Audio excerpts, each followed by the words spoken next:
Greetings, I'm Demonac, and it's arena time. So while I was worried early on, and I took the Puddle Stomper to help compensate, turns out my mana curve has ended up heavily biased towards the 2-cost things. But it's actually got a fair amount of strongish late-game stuff too, so I don't know. It did really well in the first game. It went a little too well, but there were hiccups. Like I had a bunch of 2-cost stuff and then a bunch of way expensive stuff in my starting hand, or in my first 7 cards or so. It was not really a very good curve. So then again, you don't have a good curve, but if you have all the 2-mana stuff and your opponent's struggling to keep up, it worked out for me. Might be a little harder against the mage.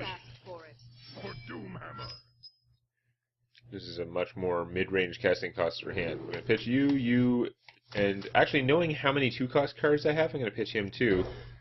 We're going to keep one of the 4-cost guys, because it could always get worse. Now, okay, this is a much better starting handy sort of position. Bluegill may not be ideal early game stuff, but the Stormforged Axe sure is. I only have one. The light protects you. Yeah, boy, you are not good for the Bluegill. Not at all. So, I could play the Stormforged Axe and start hitting her, but that will screw me for next turn. I could coin out a totem. It's just 1 damage, you know what?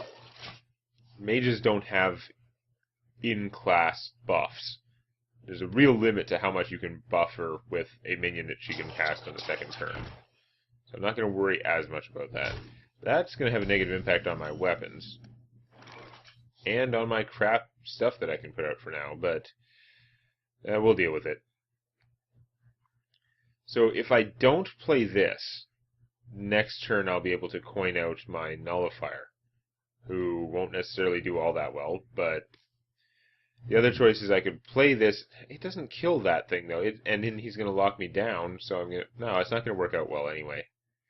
Bluegill's pretty useless. I guess we're making a totem and just hoping for the best. Well, that's not the best totem against a mage. Although I guess if she shoots it instead of casting something, so yay! Use her bubble instead? Yeah. Freeze me, because why not? Alright, I think the thing to do is coin him out, although the mage can just shoot this guy and then take him out. I'm going to have to worry about that anyway, so I might as well just do it. Cult Master would not be the play. So go bing, bing, Cult Master gone. So one option is she can shoot this and then kill the Arcane Nullifier. She can't use a spell on it, which is nice. Okay, I guess she can use that spell, which again, I like that spell. That's why I got this guy.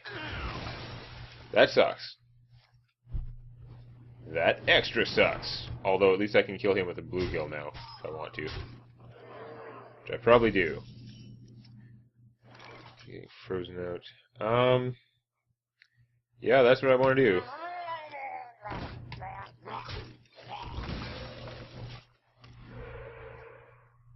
Spell damage totem. Well, that's interesting. Is she going to prioritize getting rid of the spell damage totem? She doesn't know I have no Flametongues. She's got to worry about this becoming a 2-attack thing as well as boosting spells. I don't have a lot of damage dealing spells in here. I have this. Yeah, I've got 4 damage dealing minions. Spell-like damage, like Battlecry, Death minions, but actual spells that deal damage? Not a lot. I've got Crackle, too. Crackle is a death machine. Does prioritize getting rid of that. Interesting. Pay attention, class. She can survive the Bomb Lobber, so that's kind of annoying. Oh, I could reincarnate Sylvanas. That is a sick combo. So keep that in mind for later. So, the Bomb Lobber is not going to work out very well right now. Unfortunately. I wonder. If she'd played anything that had 4 hit points or less, then Bomb Lobber would have been awesome, but now it's not as good. I mean, I could use the Axe and the Earth Shock to kill that guy, which would only leave me with 2 mana. And I'd be short 1 mana next turn, so I wouldn't be able to play Sylvanas. Although I could still play him. And I'd take a bunch of damage. And I'd be frozen, so I wouldn't even be able to use this next turn. That's pretty crummy.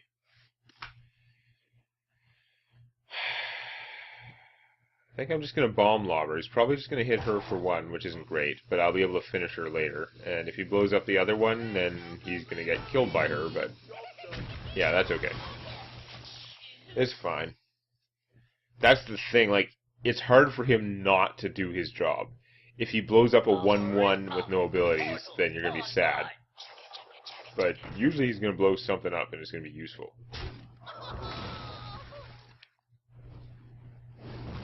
And the 3/3 is not the worst. Wind Speaker is not going to do it. So I could play the axe now and kill her, and then play, I don't know, Cult Master with just to trade with one of those guys. Which doesn't seem great. Sylvanas isn't going to go as far as she could.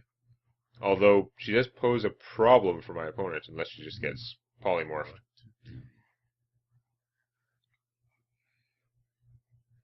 It's unlikely that she's going to last long enough for me to reincarnate her, but again, she will mess up my opponent. I'm down 10 health. My opponent has a lot of stuff on the board. I think the thing to do is play Sylvanas and just hope there's no polymorph over there. Because even if you fireball her, now if my opponent had a fireball, they'd be smart to like hit me with everything first and then fireball her. But even then, I do get to steal 1. Could be worse. Polymorph would be pretty bad though. Here it comes. Cone of Cold. I am ready to learn. The 1/1 could throw up my pants. I am going to take a beating, which I can ill afford right now. It's going to be pretty hard to come back this game.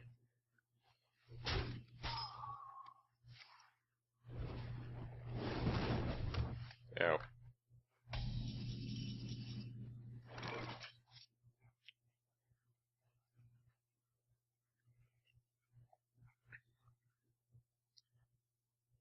I'm frozen too, so I can't play this in attack. That's not going to work.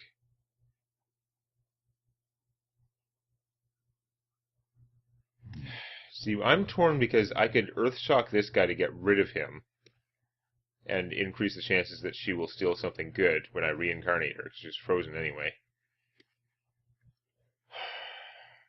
Oh, I can put him out and then reincarnate her and get a card from it. Is that the best play? I don't know. I'm doing it anyway. Why not? And if I Earthshock him, I will get something better. So I'm going to do that too, even though it's a waste. Getting rid of one of their abilities might be nice, but whatever. Heal her for 1, and give me a free guy. That is a pretty good one. And a card. And she's back. I might just die anyway, but whatever, that turn was cool. Did I get credit for a cool turn? Probably get killed for a cool turn. All she needs is a fireball and I'm dead. Like, overkilled by 1. I am that low. It's not like this is going to be my play next turn. It's not going to help. What to do? What to do? On the other hand, if she doesn't have what she needs to kill me, which is not much, but if she doesn't have that little bit extra, she's going to be forced to deal with the fact that my army is kind of ugly right now.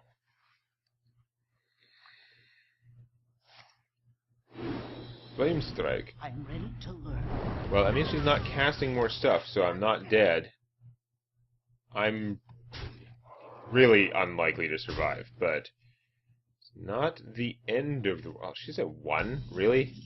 I forgot about that. That's not helping. So I'm so low that using this to kill guys is not going to be very good.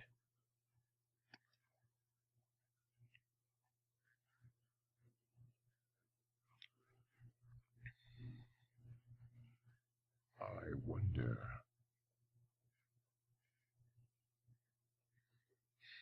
So, I think what we're looking at is I play him, shoot the 1/1, because she can then kill one of the other ones and I'll steal whichever one I want, basically. And I might actually want this guy over her, because she's easy to get rid of. I mean, with anything. It's a mage. And his ability to make my mechs cheaper might actually help me, so yeah.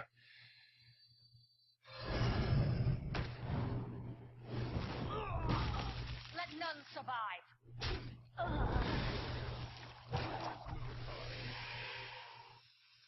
I could play this guy right now, or I could make a totem and hope I get a taunt totem.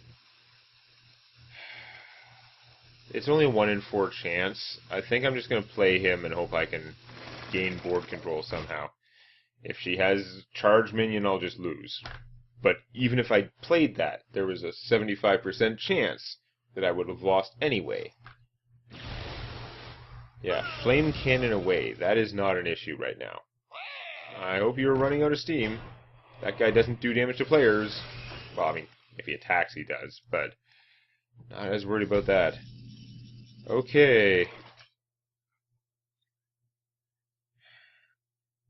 It is not impossible to turn this around. I mean, I can wind speaker him. I can't do that and get him going at the same time, unfortunately.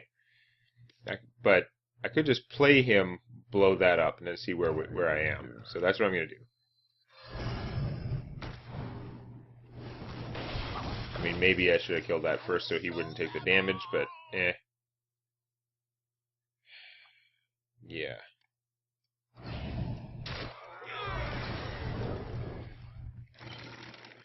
He's going to be vulnerable, but I don't really care about that. No secret, that's good. I am going to make the totem now. I mean, my Stormforged Axe. Sweet. My Stormforged Axe at this point is basically just for damaging her, and my army is going to damage the crap out of her if she doesn't flame strike me. So, just need to handle this stuff. Okay, so our plan is... Yeah, not using that. I'm not going to wind speaker this turn, I don't think. Because we're going to make a totem. We're going to make him huge. Crackle that and see how far I get. Or, it's just if I have the spell damage totem and I crackle that, I've got a 50-50 chance to kill it. That's not really great, is it? I'm probably going to have to lose one of these guys to take that out. Oh, well, whatever. We'll see what happens. That's not a spell damage totem. So it's really not going to work. So I am just going to have to trade one of these guys. I might as well trade the damaged one. But in the meantime, I can get him. And yeah, I am going to trade that because I really have to get rid of things that can hurt me. That, and we'll start attacking. I realize I am not putting out the force tank, which would be good to have out, but he's about as big. And he was a lot cheaper. Squire, attend me. That's fine, because I can now wind speaker this thing, or no, him. What am I talking about? Wind speaker him. I got a hex even. Awesome. But it doesn't matter, because I win. Like, mega win.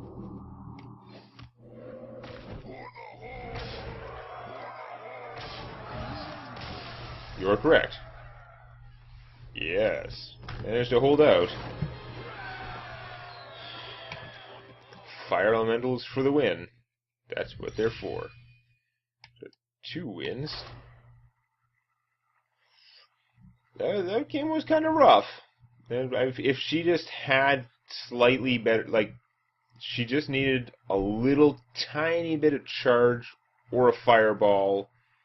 A frostbolt would have probably been enough. She could have frostbolted me and then just shot me every turn and put up with the damage I dealt, because it was going to take me several turns to do 30 damage, no matter how good my stuff was. Versus Jaina. Except Bloodlust. It actually would have not taken very many turns with Bloodlust. But that's beside the point.